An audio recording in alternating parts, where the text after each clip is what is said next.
Hey folks, this is JR with DIY Prepper. Welcome to the channel. As preppers, there's a lot of things that we can buy that'll supposedly make us more prepared. During my time doing this channel, I've bought a lot of different things to show y'all, and if I'm being honest, the vast majority of those things end up either on a shelf or in a box. I can't say that they're a waste of money, since they'd be good to have on hand if things got bad, but they don't really have that much practical use while the lights are on and the water's running. And since most folks are struggling financially, it makes sense to prioritize preps that you can use both during an emergency and everyday life. So today we're going to talk about practical preps and survival gear that you'll definitely be able to use. One prep that you'll almost certainly be able to use at one point or another is radios. Over the years, I've shown this Midland ER310 emergency radio several times. It's good to have during storms and power outages since it'll pick up AM, FM, and NOAA weather frequencies, and it can be recharged multiple ways, including a hand crank and its built-in solar panel.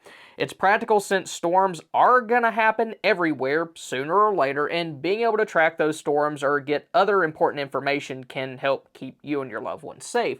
But one big drawback to radios like this is that they cannot transmit. You can only listen, and what you can listen to is a very small portion of the frequencies that are out there. You're basically limited to information from official channels. Ham radios like this one here are nice since they'll pick up FM radio, NOAA frequencies, and they can also pick up and transmit on amateur radio bands. They're also a lot more powerful than the walkie-talkies like what you'd buy at local big box stores. So radios like this are a favorite among preppers, but the main downside to them is that they're more complicated than other types of radios, and you need a special license to transmit with one. And yes, I know that's while society is up and running. Nobody's going to care what frequency you're using if society totally goes downhill, but if you want to legally practice using one now, you're going to need a license. But a good third option is handheld GMRS radios like this UV5G Plus. These can be used to communicate with regular walkie-talkies, and like ham radios, they can pick up a wide range of frequencies. They'll pick up FM and NOAA weather radio stations, and they can even pick up amateur bands. You won't be able to talk on those frequencies, but you can listen. You'll also get more range with a handheld GMRS radio like this than with a regular walkie-talkie, since they have a lot more power and you can upgrade the antenna. GMRS radios do require a license to transmit, but it's pretty cheap and there's no test. It's good for 10 years and anyone in your family can use it. It's a good way to get a much more capable radio that you can use on hiking or camping trips, and also use for emergency preparedness. Since it can pick up those local and NOAA weather stations, it's pretty much replaced my emergency radio. I do still keep it around, but I use these radios a lot more. However, to use any sort of communication equipment, you're gonna need a way to power it, and that's true even if a power outage or other situation only lasts for a few days. And that brings me to the next prep that you'll actually use, and that's a backup power source. Now, when it comes to this, you have a lot of different options. Some folks will go with a gas generator. That's what I did when I first got started, but those do have some drawbacks. First, you're going to need fuel for them, and it'll probably be more than what you're expecting. Then you're going to need to do maintenance every once in a while to make sure that they stay running. They also have to be used outside, and that limits the situations where you can use one. However, one backup power method that you can use for more than just emergencies is a portable solar generator.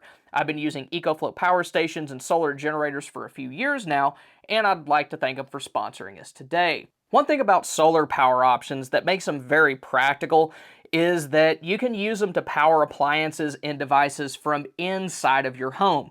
You don't need to run long extension cords through windows or even use a transfer switch. I use my power stations all over our house almost daily, like I use them to charge my computer while I'm working on the couch or at this table, and then for pretty much anything else where I need power, but I don't want to have to work near an outlet or run an extension cord. I have a tendency to trip over those, so anytime I can avoid using them, I do it because our insurance stinks.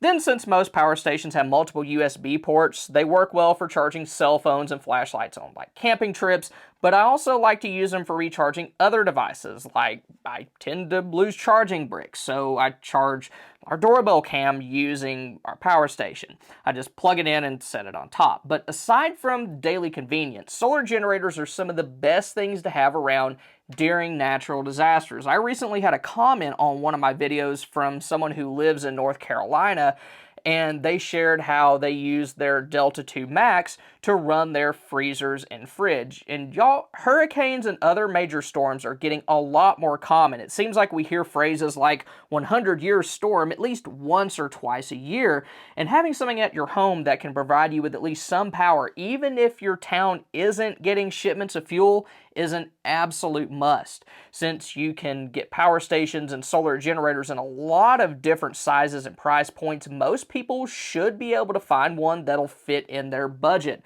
On the small end, one of the River models can be used to charge electronics, various types of other rechargeable batteries, and power small devices like lights and fans. The River 2 Pro is one of my favorites since it can do all that with a much larger capacity and has a powerful enough inverter to run larger things like box freezers and even power tools. Mid-size power stations like the Delta 3 Plus can run larger things like washing machines and fridges, and they're also expandable, so you're going to be able to run devices for a much longer period of time. Then larger systems like the Delta Pro 3 and Delta Pro Ultra can literally power your home.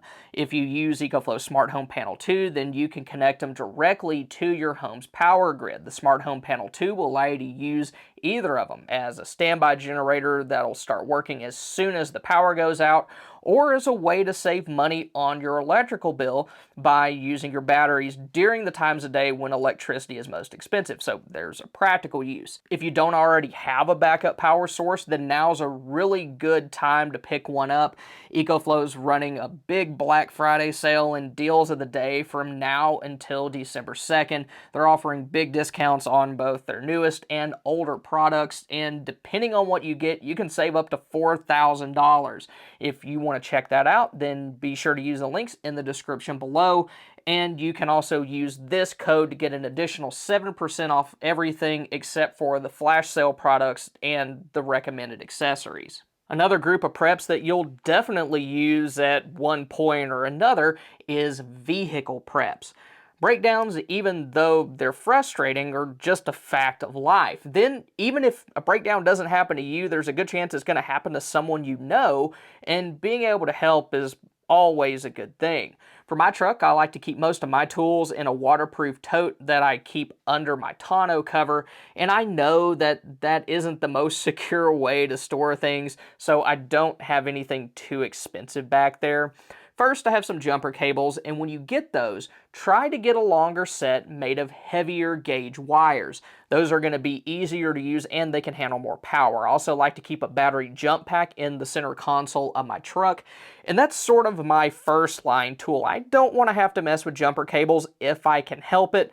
All you need to do with that is plug the cord into the battery pack and connect the clips to your battery, turn it on, and then you're good to go. It's a lot easier than finding someone who's willing to help and then having to position the vehicle so that you can connect the cables. But since jump packs use lithium-ion batteries, you do need to keep an eye on them to make sure that they don't lose their charge. And it's also a good idea to use those for something like maybe charging your phone every once in a while, just to give the batteries a little bit of use. Then I also like to keep an air compressor in there. Now, obviously, a smaller 12-volt compressor would be better for this purpose, but my truck has a 400-watt inverter, so I just decided to save myself some money and pack that compressor up along with an extension cord. That way, I'm going to be able to top off tires if I need to, or inflate my spare if it's lost pressure and I need it. I also have some smaller tools in there. I've got a socket and ratchet set, and when it comes to hand tools, I'd recommend having everything that you would need to do easy things like change a battery or maybe headlights or taillights. A lot of other things are beyond most people's skill level, but at the very least, we should all have enough tools to do the basics. Pliers and longer screwdrivers are also good to have in a vehicle kit, and I also have an LED road flare in mine in case I break down at night, along with a shovel in case I need to dig myself out of something. Then, aside from repair and maintenance tools, it's also a good idea to have some survival tools in your vehicle. I did a full video over that last year, so I'll be sure to link to it at the end of this one. Having things like emergency blankets, candles, food, water, and extra clothes in your car will make things a lot easier, especially if you have to shelter in your vehicle for a while. Then if something really bad happens and you can't make it back home, at the very least you're gonna have some decent survival gear with you. The next prep you'll actually use isn't just one item. Instead, it's a collection of items contained inside of an EDC or everyday carry bag.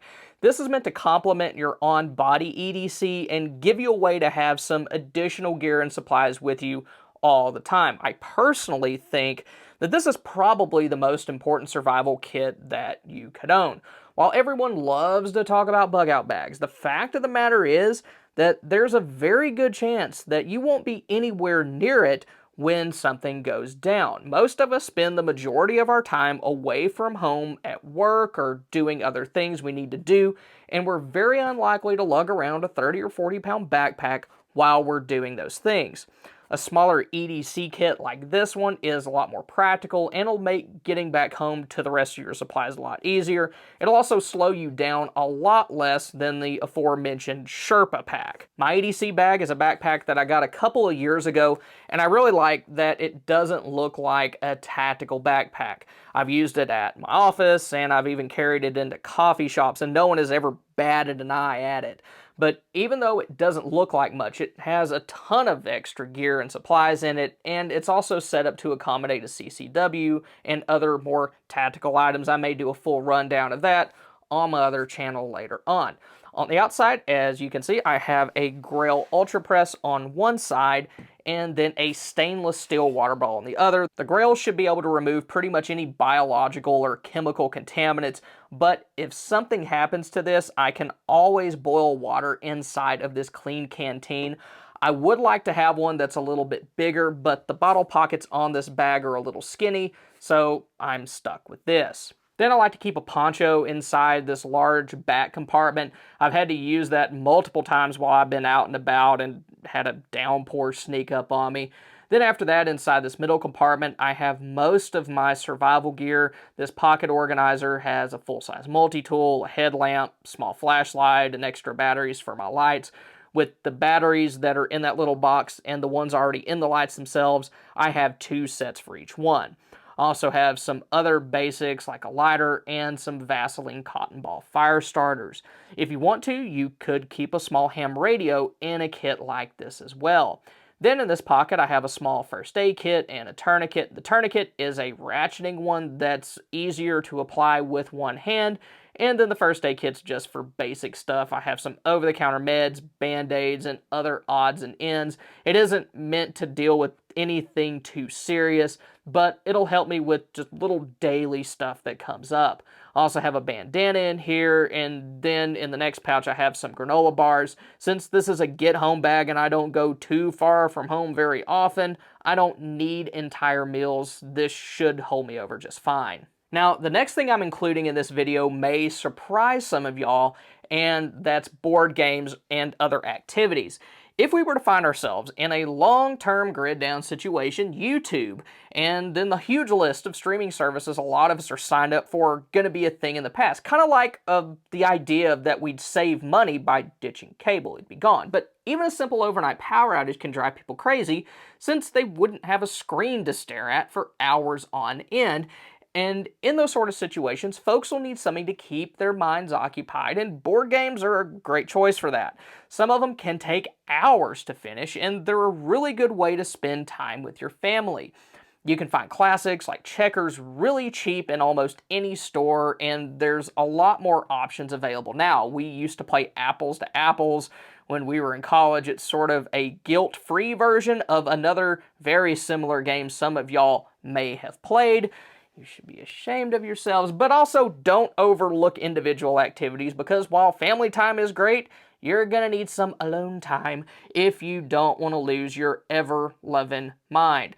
Puzzles can be done by yourself or with others, and then puzzle books can be a good way to keep yourself occupied if you get tired of everyone around you. Then of course books are good also. Now, if you want to see which books every prepper should have in their library, then click over here. Or if you want to see the vehicle survival kit that I made last year, then click here. Once again, I'd like to thank EcoFlow for sponsoring us today. Thank y'all for stopping by. Y'all have a good one.